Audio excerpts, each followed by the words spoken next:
Admiral David Edward Anderson. Not sure why anybody would be interested, but thanks for asking. I was born in London, June 8th, 2137. The last of 3 children born to Ursula and Paul Anderson. A nurse and a flight mechanic, respectively. But that's a little dry. And someone's gonna spice this up, right? Never been much for the spotlight. Anyway, where was I? It was a second marriage for my parents. They were almost 50 by the time they had me. My mother worked shifts, so my father would often take me to the base. While he worked, I watched transport ships and fighters take off. Worked his whole life around space travel, my father. But he never left Earth. Not for a day. He was a good man. But that's just a side note. Don't put that in. Who is it, Kaylee? Yes, I need to take that. I hope this is what you're after. I'll get to the more interesting N7 stuff next time.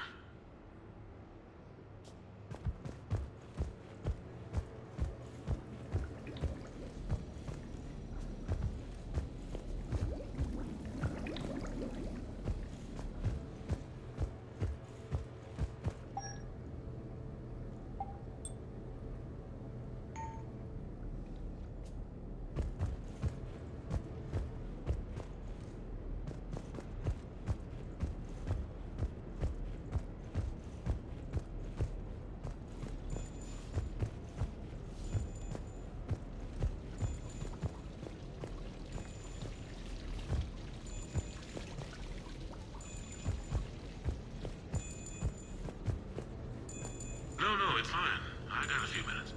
First contact war? Yeah, I was there. My first real combat. First for a lot of us. I remember one night early in the war, strapped to my seat as our transport approached the LZ. Everyone was dead silent. Just the sound of breathing. Good men. I trained with all of them. We were always joking and horsing around, but not this time. Just the rattle of the shuttle. And that heavy breathing. Everyone was thinking the same thing. We're off to fight alien invaders. Aliens. Think about that. We all grew up wondering what was out there. If we were alone in the universe. Now we knew. We weren't alone. And we were in trouble. So there we were. About to face an enemy as different and unknown as we could imagine. I knew I had to say something, keep the men relaxed. So I turned to the soldier beside me, Hendricks, I think, and asked him how his mother was doing. Fine, he said. Why? Because I heard your mama's so ugly the Marines thought she was a Taurian. Almost shot her. I got a few smiles. Then Hendricks turned to me and said, "Hell, Anderson, I heard it was a picture of your mama that started this goddamn war in the first place. Scared the Taurians shitless." Everyone had a good laugh at that. And the boys fought great that night. Sometimes that's all it takes. A joke, a pat on the back.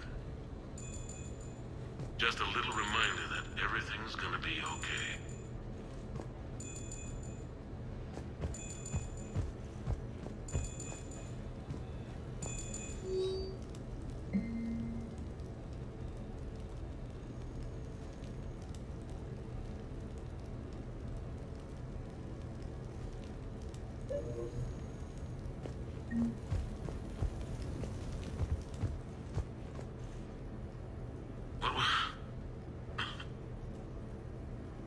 What was I talking about?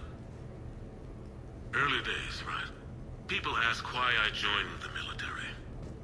Everyone talks about honor, duty, sure. But that's never the whole truth. It's 100 little things that add up to commitment. I joined because of a dog. Yeah, a dog. This patchy, mean son of a bitch that used to bark at me every day on my way to school. He'd snarl and I'd start running. Scared the hell out of me. I was just a kid. I remember being in a bad mood one morning. Angry, I can't recall why. When that dog started in on me, I snapped. Started barking right back. We both kept at it until we had nothing left. Dog never bothered me again. Why'd I join the military? Sometimes you just gotta howl to make things right.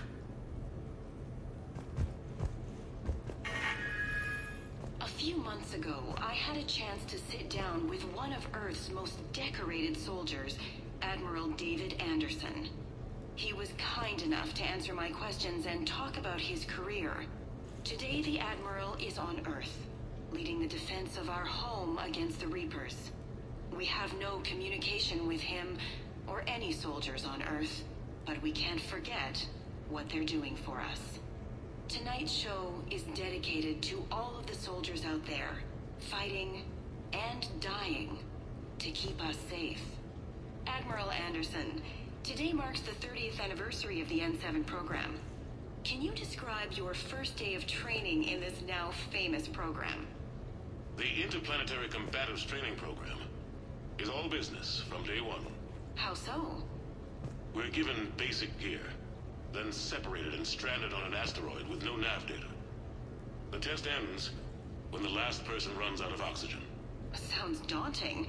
What happens to the ones who run out of air first? Out of the program.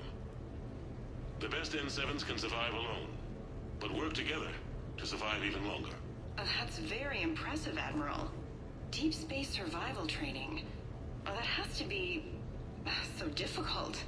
All of it would take such strength of character. Well, just plain strength. But then you seem like a strong person. I'm sorry.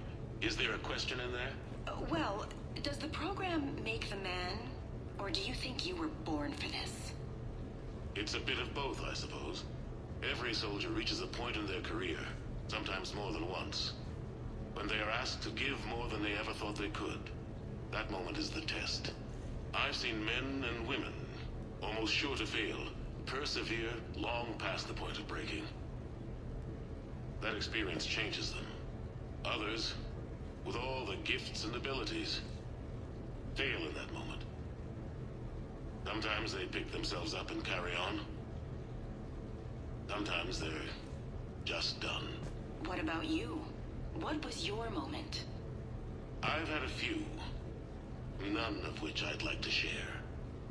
But, I think the toughest tests are still ahead of me. What makes you say that? Call it a hunch. Soldier's intuition? Something like that. Do you trust your intuition? I mean, do you follow your heart over your mind? Well, it depends on the day. No, I suppose if I were to be honest, I do trust my instincts. The problem is, war isn't orderly.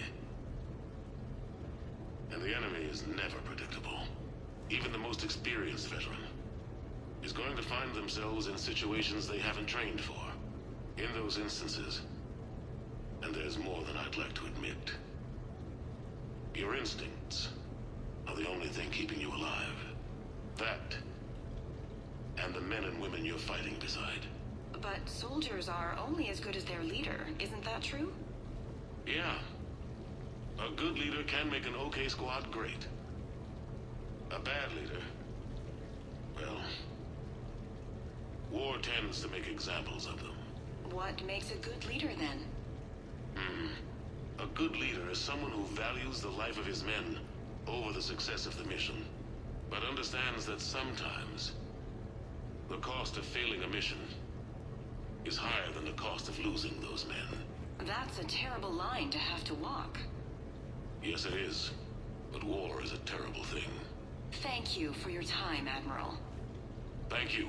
The remainder of this interview was to take a more personal look at Admiral Anderson's life. It wasn't finished when the Reapers invaded. We can only hope that the Admiral and the soldiers under his command survive to tell us the rest of their stories. I'm Khaleesa Al-Jilani. Thank you for watching.